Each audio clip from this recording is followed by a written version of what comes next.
오늘 함께 나누실 성경 말씀은 잠언 8장 22절에서 36절 말씀입니다. 구약 성경 918페이지 잠언 8장 22절에서 36절입니다. 차례로 교독해서 읽고 마지막 절은 함께 읽겠습니다. 여호와께서 그 조화의 시작 곧 태초에 일하시기 전에 나를 가지셨으며 만세 전부터 태초부터 땅이 생기기 전부터 내가 세움을 받았나니 아직 바다가 생기지 아니하였고 큰 샘들이 있기 전에 내가 이미 났으며 산이 세워지기 전에 언덕이 생기기 전에 내가 이미 났으니 하나님이 아직 땅도 들도 세상 진토의 근원도 짓지 아니하셨을 때에라.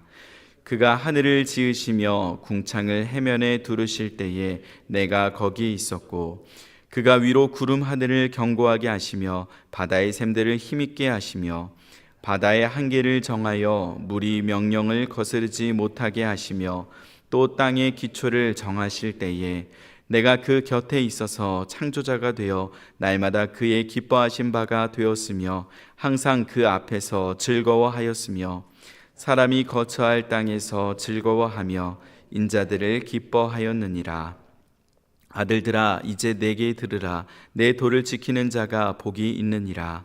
훈계를 들어서 지혜를 얻으라. 그것을 버리지 말라. 누구든지 내게 들으며 날마다 내 문 곁에서 기다리며 문설주 옆에서 기다리는 자는 복이 있나니 대저 나를 얻는 자는 생명을 얻고 여호와께 은총을 얻을 것임이니라. 그러나 나를 잃는 자는 자기의 영혼을 해하는 자라. 나를 미워하는 자는 사망을 사랑하느니라. 아멘.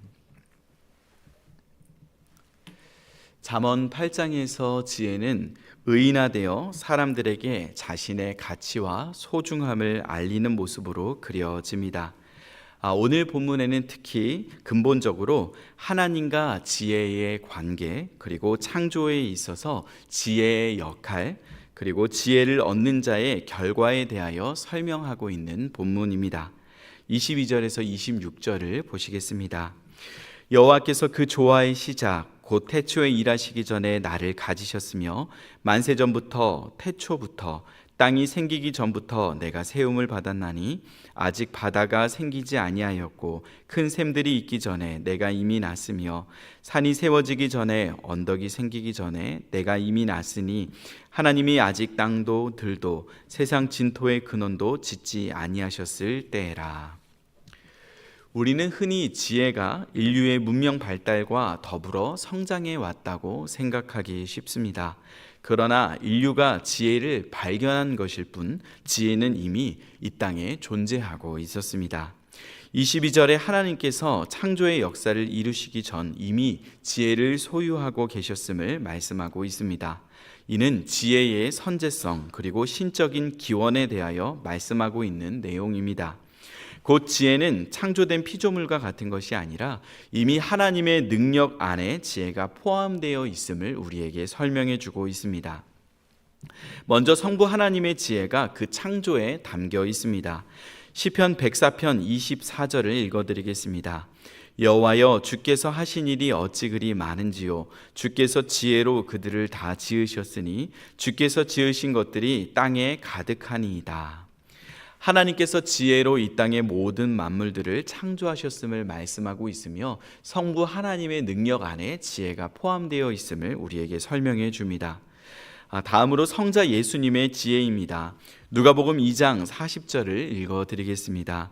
아기가 자라며 강하여지고 지혜가 충만하며 하나님의 은혜가 그의 위에 있더라. 예수님은 어린 시절부터 지혜가 충만하셨고 또 예수님의 모든 생애의 사역을 보면 그 안에 지혜가 흘러 넘칩니다.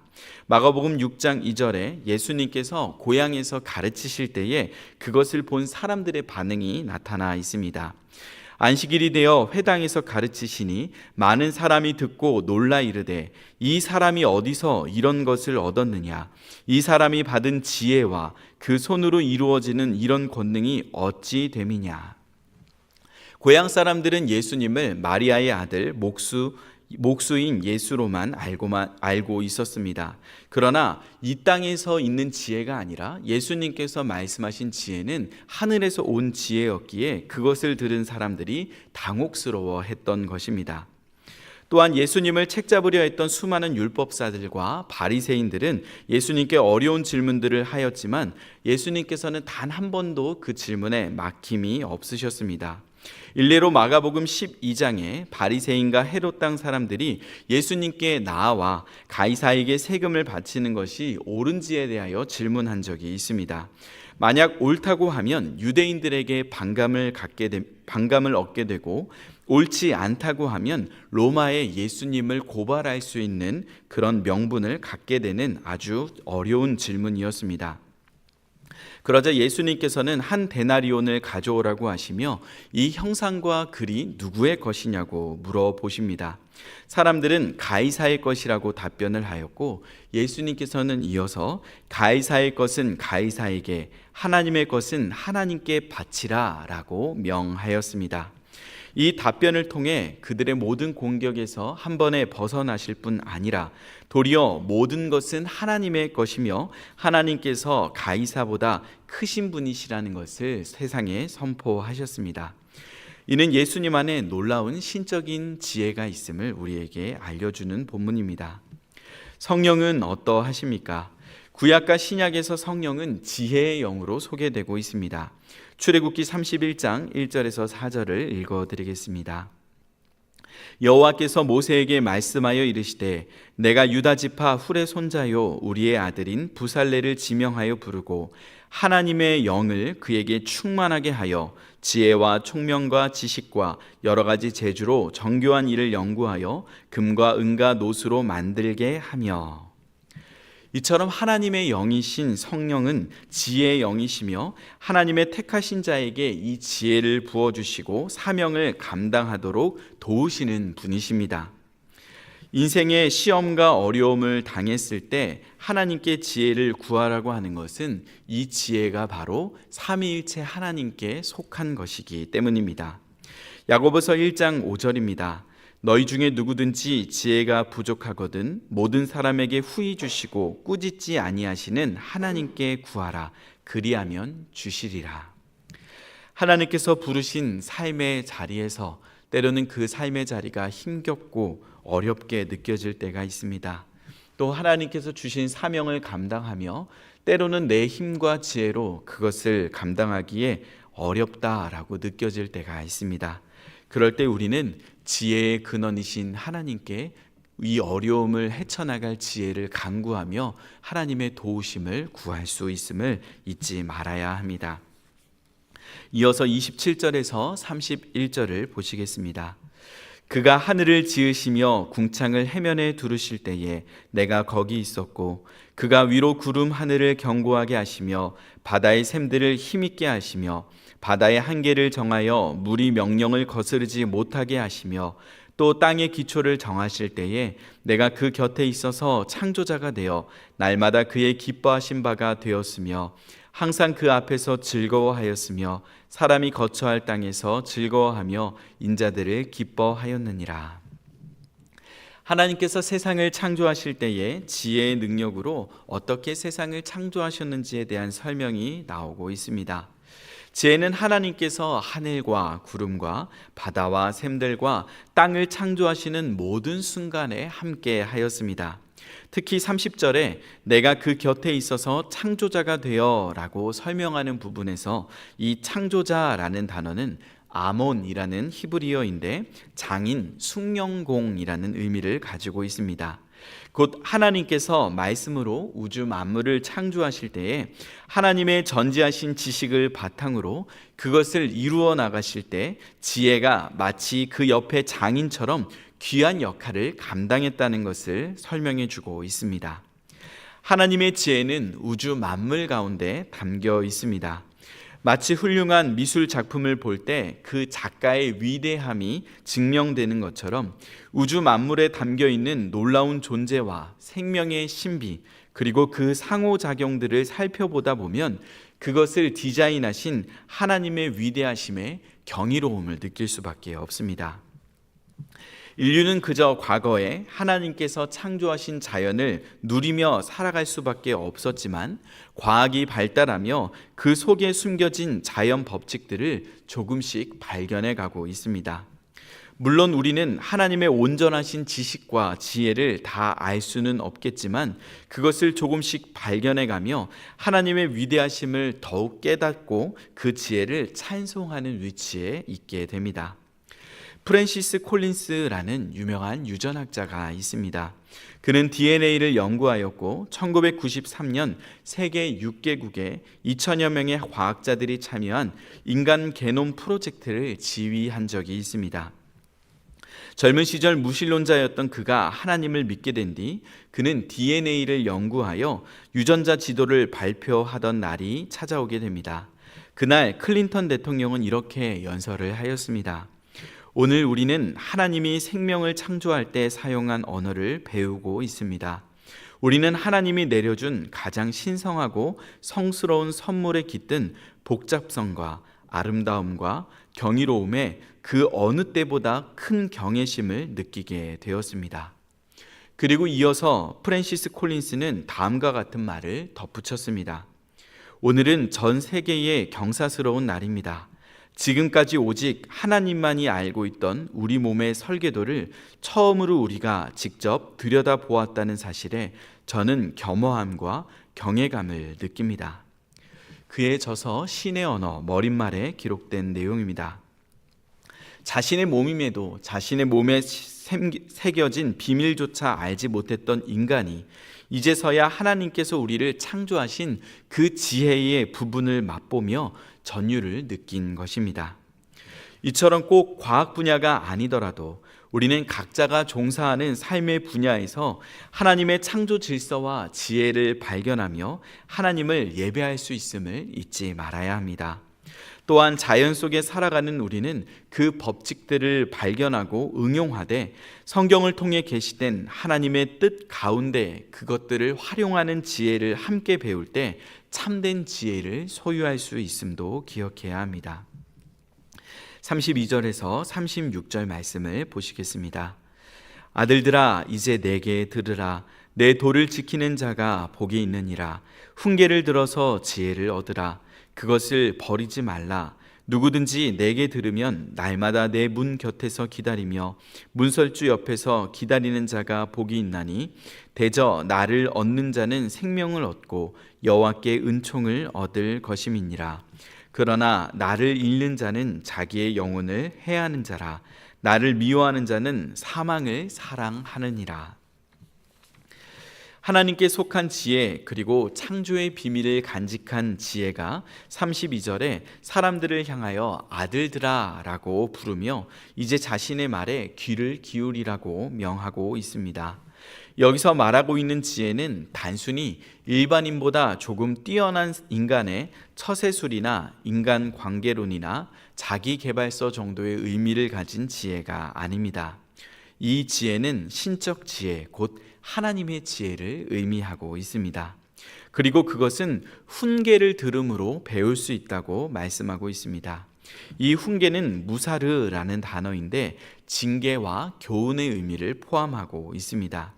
곧 하나님과 깊은 관계를 맺고 그 안에서 하나님의 말씀을 배워가는 과정을 설명하고 있습니다.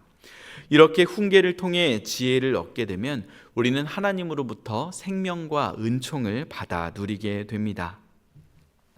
이는 하나님의 말씀에 순종하는 자가 누리는 복을 설명해 주고 있습니다. 그러나 반대로 하나님의 지혜를 미워하고 자신의 욕망을 따라 사는 어리석은 자들은 자신의 영혼을 해하는 것이요 사망을 사랑하는 자가 되는 것이라고 설명해 주고 있습니다. 어떤 물건을 사면 제품 사용 설명서가 그 안에 동봉되어 있습니다. 그 물건을 어떻게 사용해야 하는지 주의사항들이 담겨 있고 또 그 물건을 어떻게 청소하고 관리해야 되는지 오래 쓸 수 있는 방법이 담겨 있습니다. 그래서 신중하고 지혜로운 사람은 그 물건을 개봉하며 그 사용 설명서를 꼼꼼히 읽고 그 물건을 사용하고 또 다양한 기능들을 다 활용하며 그 물건을 쓰게 됩니다. 그런데 어떤 사람들은 그 설명서를 읽지 않고 마음대로 쓰다가 고장이 나면 제조사를 욕하거나 AS 센터를 찾아가게 됩니다. 그렇다면 우리 인생은 어떠합니까? 우리 인생은 그 어떤 사람도 스스로 삶을 계획하여 태어난 사람이 없습니다. 심지어 인간으로 태어날 것도, 부모님도, 시대도, 나의 성별도 선택하고 태어난 사람이 없습니다. 우리의 삶은 주어진 삶입니다. 그러므로 주어진 우리의 삶을 후회하지 않고 바르게 살 수 있는 방법은 그 삶을 주신 분의 뜻이 무엇인지를 배울 때 그 삶을 제대로 살아갈 수 있게 됩니다.